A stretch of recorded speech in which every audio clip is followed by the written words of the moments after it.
Okay.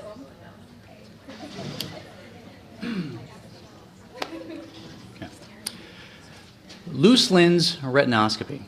This is one of the harder skills to learn in ophthalmology, both for you and really for me. When I was a resident doing my surgical training, it probably took a good 2 years before I really got any comfort, and I'm still getting comfortable with it. You get better with time. I thought this would be an interesting topic and a useful one because this is something you can actually use in your office. Now, I guess retinoscopy is part of your COMT certification. COT? Oh, is it really? Okay. Do they have you do it using the manifest, the phoropter? Okay. The phoropter is a useful way. Personally, I think the loose lens retinoscopy is more useful. And the reason why is, who are the patients who need retinoscopy? It's often children. And then, like we already showed you, you often can't get a child up to the phoropter.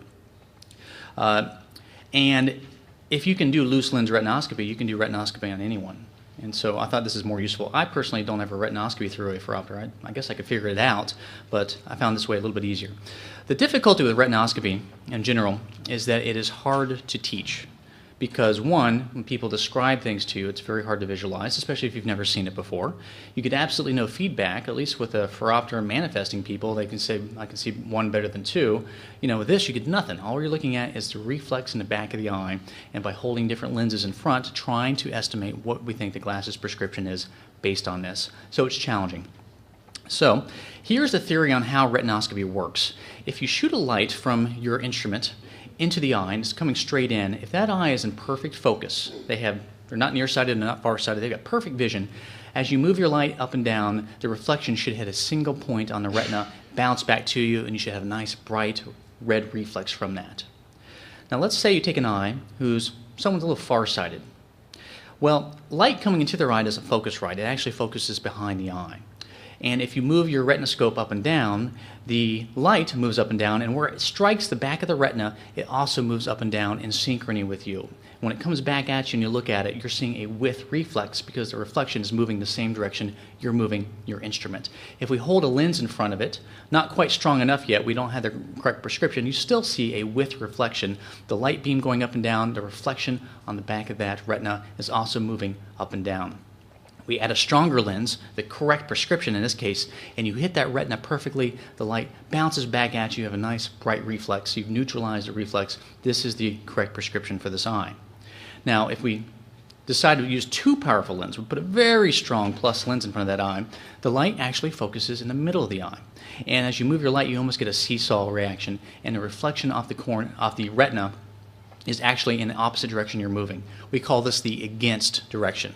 So with versus against. Now, what does that look like in real life? Well, before we go to real life, let's look at a cartoon.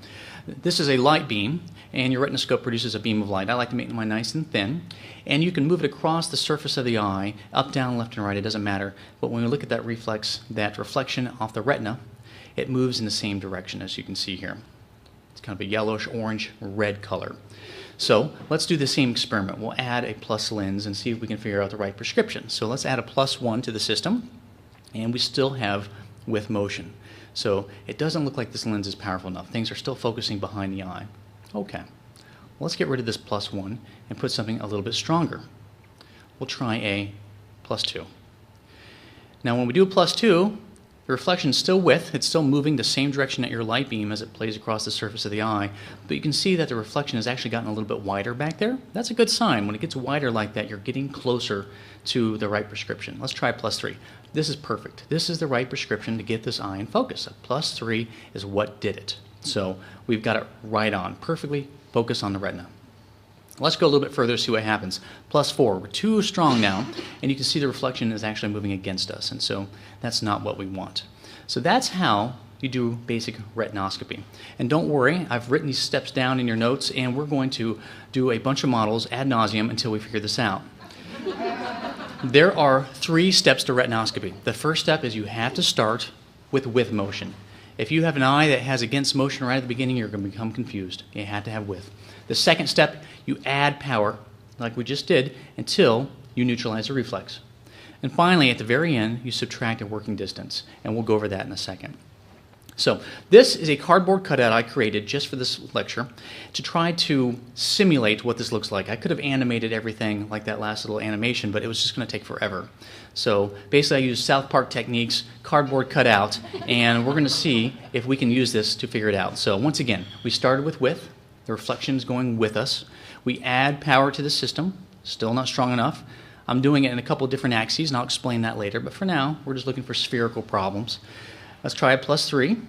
Our beam's getting wider. We're getting closer. We're almost there. So +3 is not quite that. Let's try a +4, see what happens. And +4, pretty darn close. Hard for me to estimate that perfect reflection using cardboard, but this is close. And I think we'll try a +5 just to see what happens.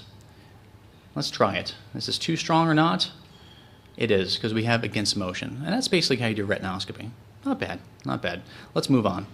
So we ended up with a +4, got this eye in perfect focus.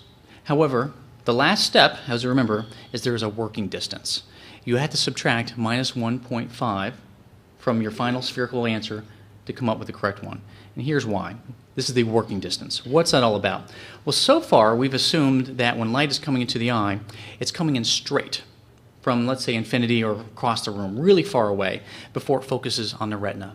But the reality is we don't sit that far away. We sit about 66 centimeters or 2/3 of a meter, about an arm length away.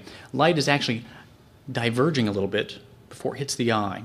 And so you have to do a correction for that. And most people, this is sort of a computer reading distance, that correction is about a +150. So we subtract that from our end result to go with the answer.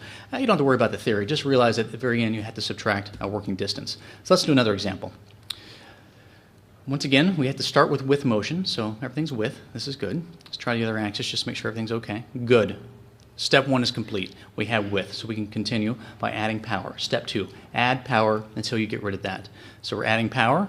It's getting a little bit thicker back there, a wider reflex. This is a good sign. And in every direction, good. Let's add a little bit more power, see if we got it. A +2. And, yep, looks like we pretty much have it. All right. Let's try the other axis, make sure it's okay in that way. No astigmatism. So it looks like a +2 is probably the right lens. Let's try a +3 just to see if we can get a little bit more.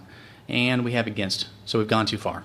You never want against. Against is bad when it comes to retinoscopy. So we know that our answer here is what? A +2. Correct.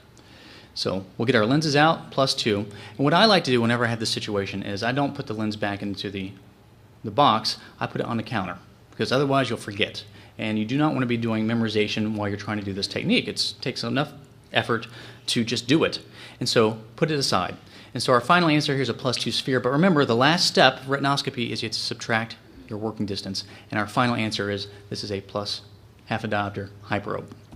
All right, another example. Step 1, start with width. Good. Nice and width. All right, we're going to speed up a little bit. That's pretty good. Let's add some power. Step 2, start adding power to neutralize a reflex. It looks like we may have hit it. So let's try it. Looks pretty good. And let's set aside our lens. We don't want to lose it. And let's try adding a little bit more power, see if that helps. We add more power. Nope, we've got against motion. Let's check the other axis, make sure it's still against. It's against.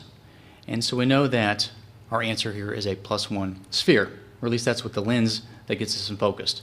So we end up with a +1, but remember, the final step, step 3, is always subtract a working distance, and you end up with a -50 sphere. Not too bad. All right.